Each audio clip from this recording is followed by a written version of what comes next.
Hello everyone. In this video I'm doing a unboxing of the EVGA SSC GeForce GTX 1050 Ti graphic card. It comes with game-ready drivers, DirectX 12 compatibility, and something called GameWorks. I don't know what exactly is that, and it's probably not important. It comes with 4 GBs of GDDR5 memory. Compared to the stock 1050 without Ti, the stock one actually comes with 2 GBs of the memory. So this one, I guess I would assume it's a little bit better at 1080p gaming, as well as maybe 1440p gaming. So we'll take a look at the game performance in Overwatch, which is a game that I play. The reason I got this card is because my original one, which I did it unboxing for, which was the Zotac GeForce GTX 1080 AMP edition. That card I bought last year and it failed after about a year and 2 months. It just started to produce artifacts on my computer screen and eventually it just wouldn't boot anymore. So I have to send it in for warranty service, and that's the reason I got this card as a backup. So in the future, if something comes up and my graphic card goes bad again, I have something to fall back on. And this card is not super expensive. It's around $169 plus tax. So I know this is like kind of a low budget to mainstream kind of a price bracket, because I know the 1050 with 2 GBs of RAMs, it sells for about $120 and this is $170. And of course the 1060 is around $230 to $250. The GeForce GTX 1070, I think it's $300 to $400 price range, and the 1080, when I bought it last year, it was $660, and now I think it's around $560. That was a powerful graphic card, and I actually used it to run Overwatch in ultra mode, ultra graphic settings in the native resolution for my monitor, which is I think 1440p, and it actually ran super smooth. So I'm quite interesting to see how this card is going to perform with the same setting that I used before in Overwatch. So let's open the packaging. And of course, this comes with DirectX 12 support. Let's see how to open it. On the other side, maybe. And of course, it have I guess, a long life ball bearing fan. Quiet operation, cooler GPU, increased airflow, blah blah blah. Hopefully it does what it says. And opening the package, it's got a plastic bubble wrap compared to some of the better models which have a anti-static wrap. So there is a full-page user manual, which is pretty cool, but I don't think you'll ever need it. I think this is a quick start guide. It needs, looks like it probably needs additional power input. So gaming driver CD probably, which you're probably not going to use. I doubt any new computers have a CD driver anymore. Everything's downloadable online. Oh, actually it does come with the anti-static wrap inside, so that is very nice. Okay, opening the package.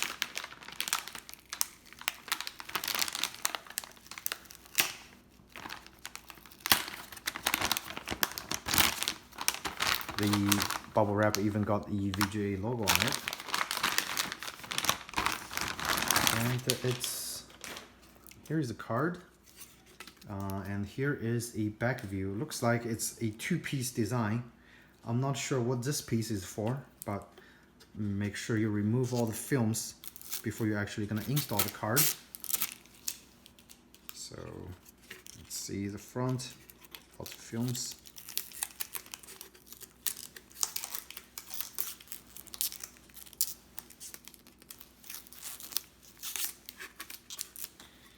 And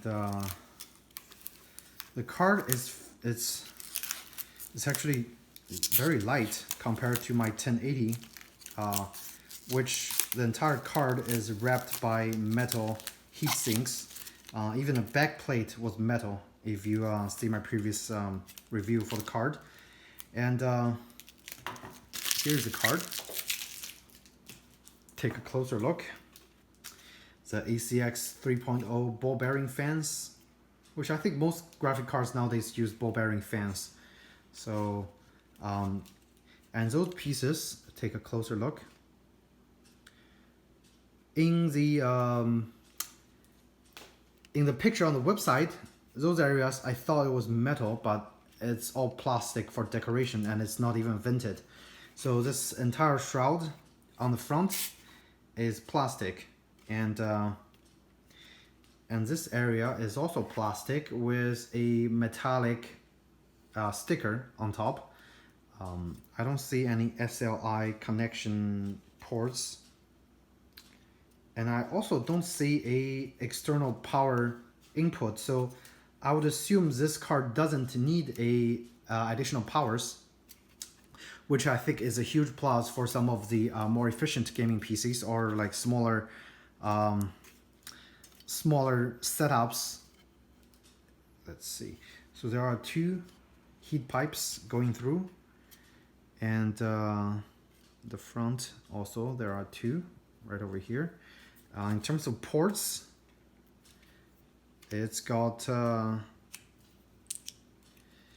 DVI, a HDMI, and a display port. It mentioned it actually supports 3 display ports. I guess you might need a extension or like a splitter to use the port over here, but I'm not entirely sure, so don't count me on that. Yeah, I don't see SLI connection, so this one probably doesn't support it. And here's a card. Take a closer look. So the underside, the heatsink, it's okay, but again, it's not a super powerful card, so it doesn't need a massive heatsink. This should be sufficient for regular gaming. And oh, I just realized that this piece, even though it looks like metal, it's plastic. So I'm not sure what's under it. It doesn't look like there's anything under it. If you take a closer look, see, it's entirely empty. So I think that is for decoration.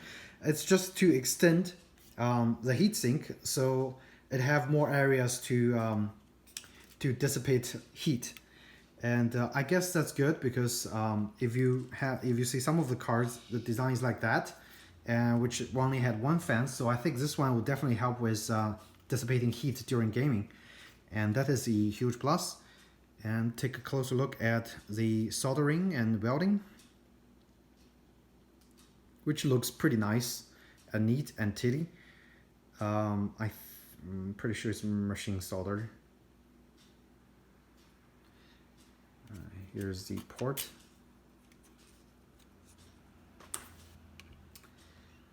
And so there you have it. This is the unboxing, and in a little bit I'm gonna do some actual gaming and see how well the card performs, and give you my personal opinion on the performance.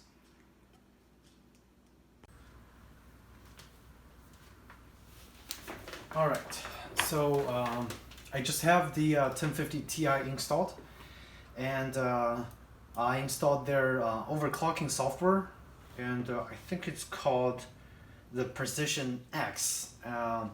Within the software, it gives you a whole bunch of monitoring status of, for example, the frame rate, the CPU temperature, the GPU temperature, and the voltage, etc.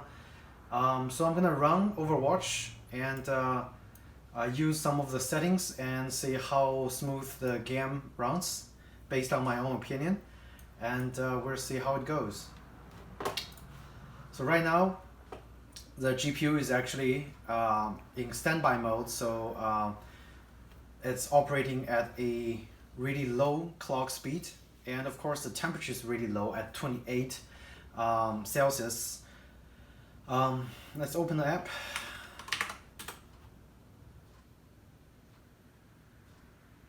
So I'm opening up Overwatch, and let's play.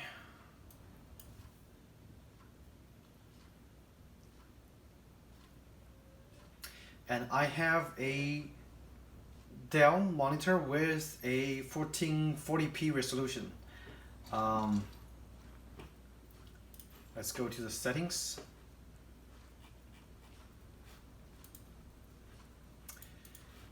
In the video, I think I'm gonna try. The interesting thing is when I had the 1080p, the GTX 1080, it actually defaults to Ultra or the Epic mode, but now I have the 1050 Ti card, it actually defaults to High. So I guess I'm gonna use their setting and take a look at what exactly is going on.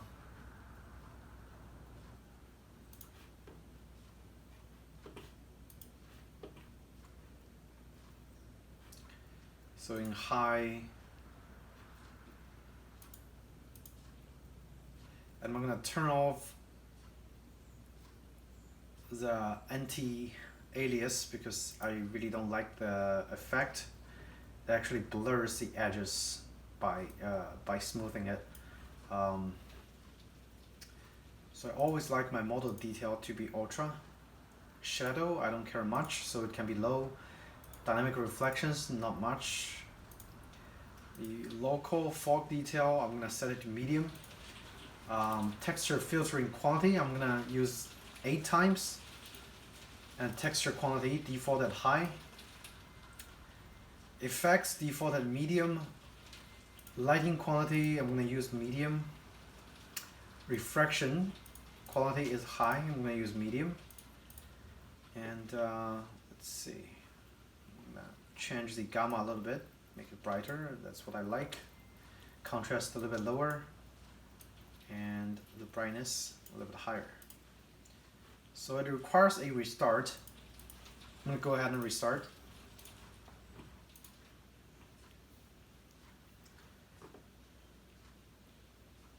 And let's see if there's a temperature.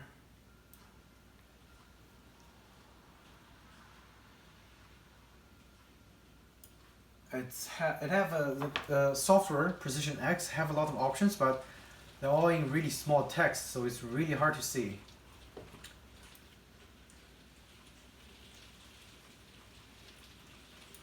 So GPU temp, let's see. It looks like when I was in game, the temperature went up to 50 degrees Celsius. Let's do some gameplay.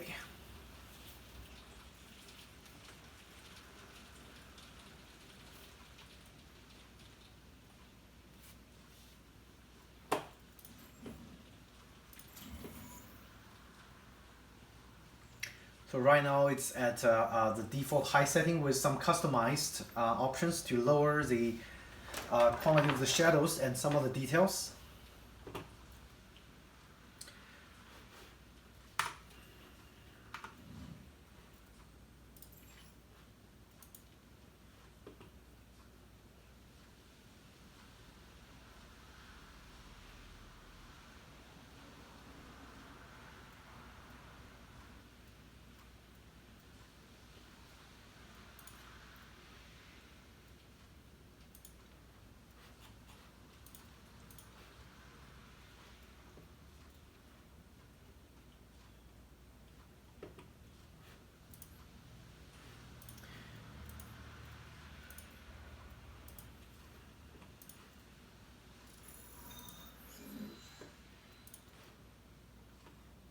Traveling to Nepal.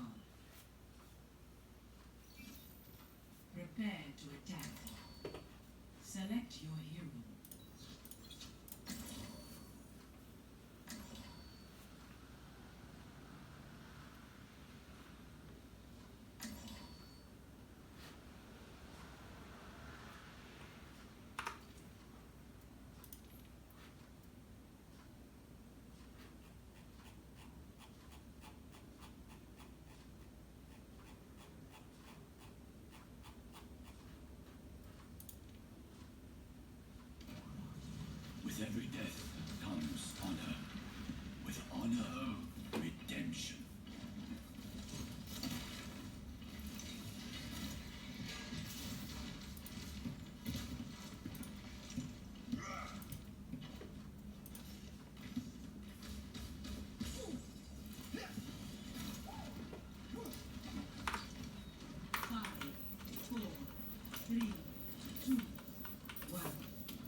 Group up with me.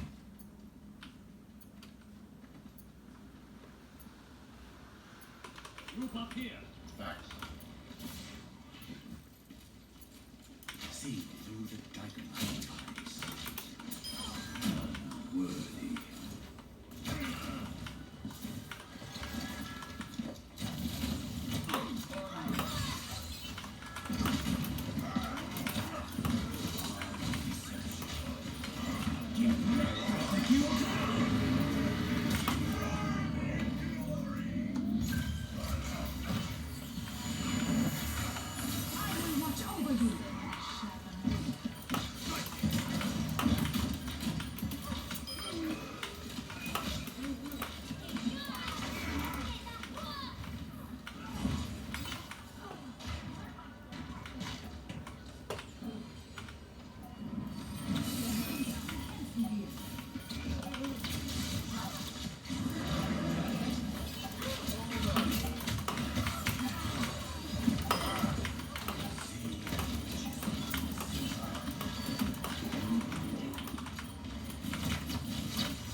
Best round 1.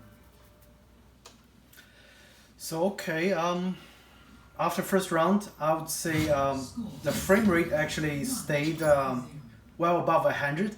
The graphic, the GPU temperature is actually very low. It stayed at 55 Celsius degrees, which was great. The VRAM used it's only used less than 1 gig of VRAM. Like it used about 900 megabytes of the VRAM. So I would say if you're actually getting this card to play Overwatch, this card is, I mean, it's definitely gonna give you a really good result with very smooth frame rate. So I would say if you're budget concerned, definitely get this card. Even for 1440p gameplay, it's more than enough.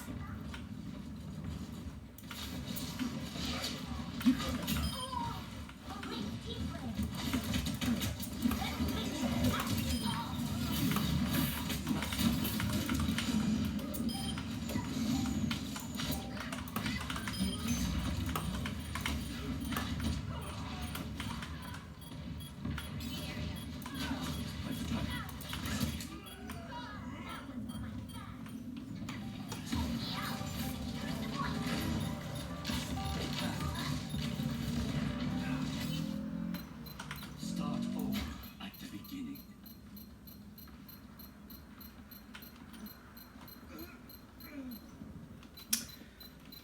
All right, not bad. It's pretty smooth.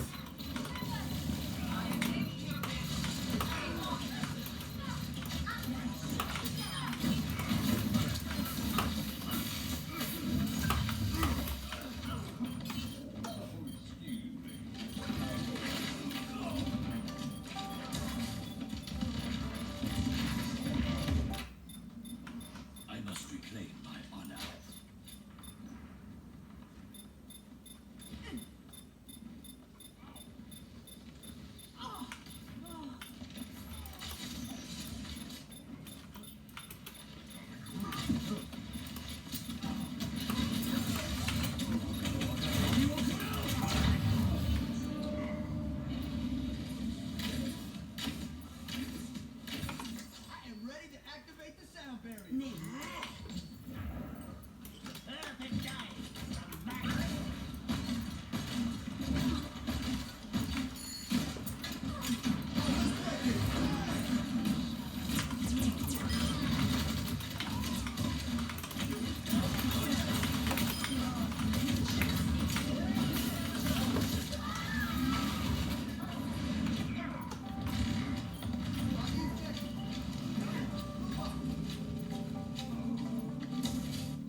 So that was with a customized setting. What about if I actually just go with a ultra setting, apply and restart, and see how the frame rate is with the ultra setting?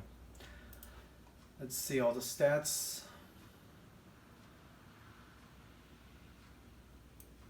I'm quite surprised the GPU actually stayed at a fairly low temperature, because my the GTX 1080, the temperature would go as high as 78, 80 degrees.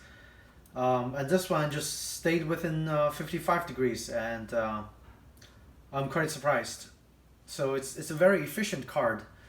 Also, for the price, I think you won't go wrong with it, definitely.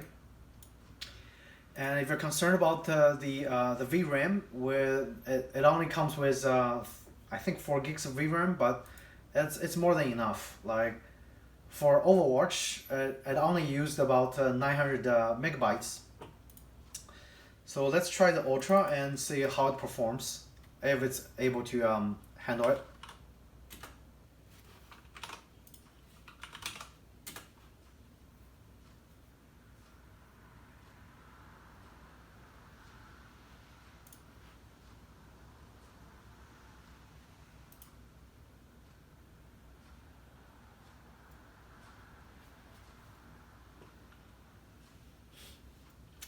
And I might in the end just sell my 1080 GTX and keep this one, because I like things that's more efficient and energy friendly. So right now it's in ultra setting. Let's do a quick gameplay.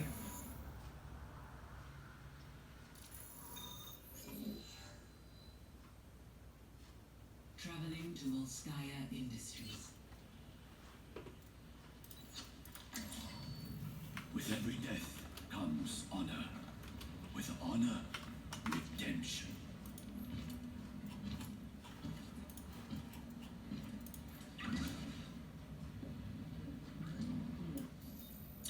Prepare your defenses. Select your hero. Interestingly, it uses about the same amount of VRAM, about 800 megabytes. And frame rate stays at around 70 something, at least for this screen. So we'll see how it goes.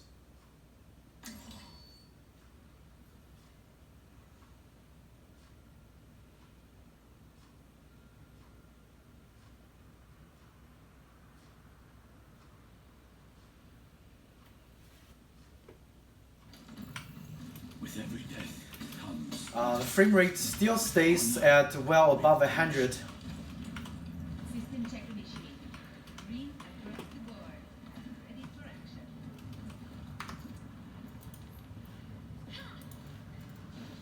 Well, I'm somewhere.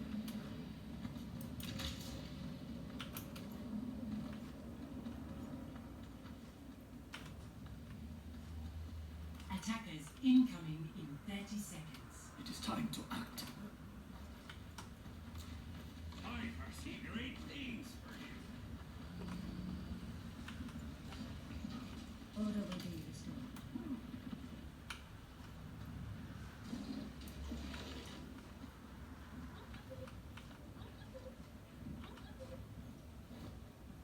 Five, four, three, two, one. See that Attackers incoming.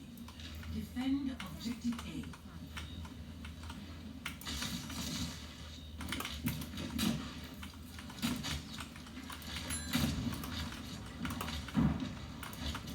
Smack, keep your eyes peeled. I will shield.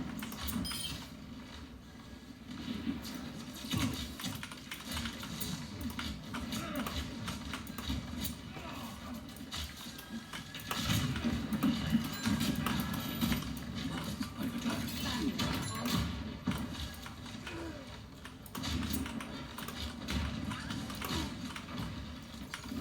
Loose titans.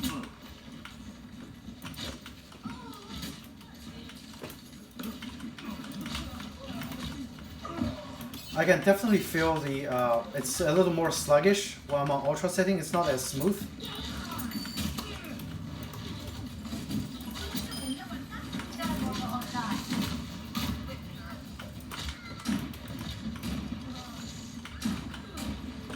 and frame rate right now drops to about Double kill. 80 frames per second Dein Schutzengel ist da. at some of the more complex renderings.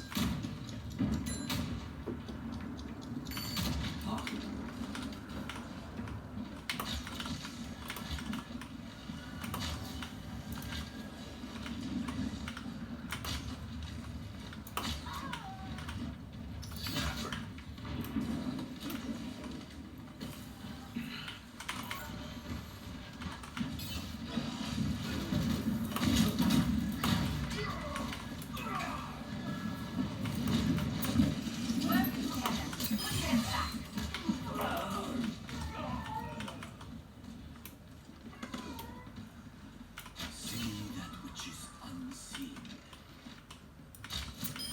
Too easy. My ultimate is ready. My ultimate is ready.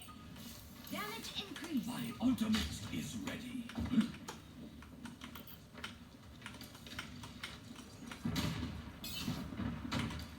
Marked by the dragon. Scatter. Personne n'échappe à mon regard. Yuga Wagateki will come!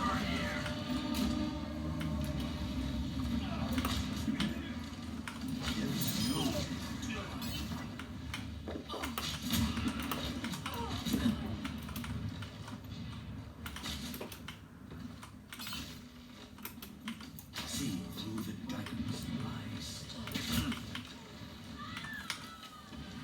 The loose tigers.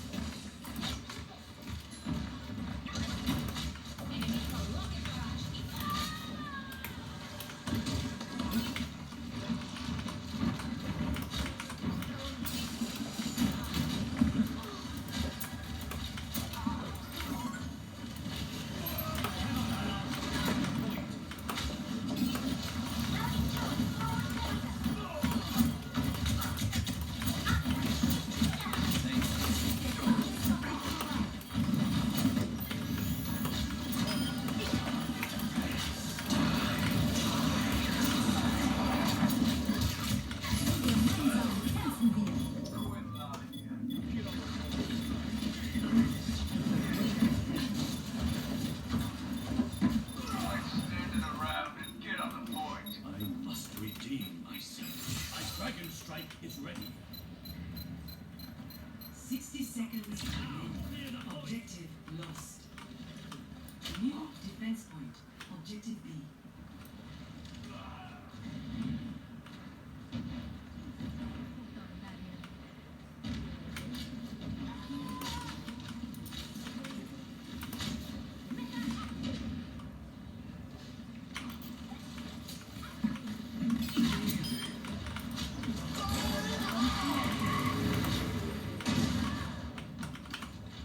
See that which Yuga Wagateki will come!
Contact.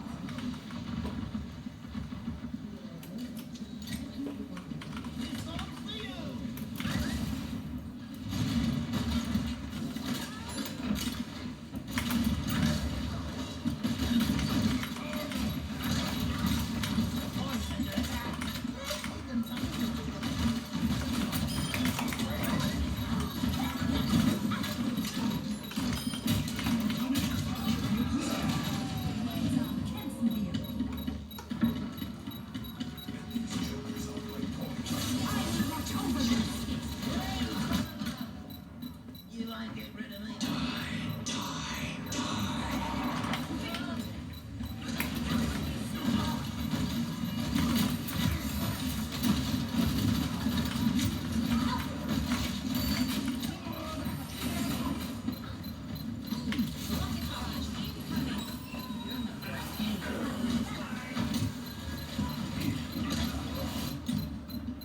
You like get rid of me?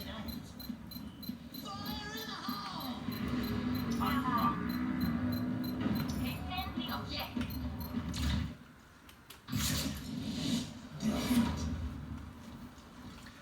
Alright, so the ultra setting, it's definitely not good for serious gameplay because Name of the game. even though the frame rate stayed at well above 70, but there's actually a significant delay for my movements. So, and the VRAM use increased to about 1.1 gigabytes. CPU temperature stayed the same, about 56 Celsius degrees.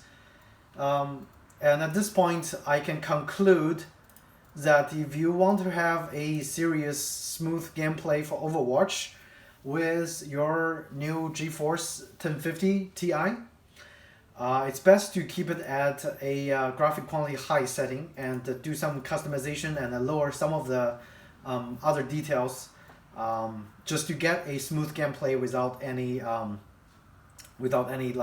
delays.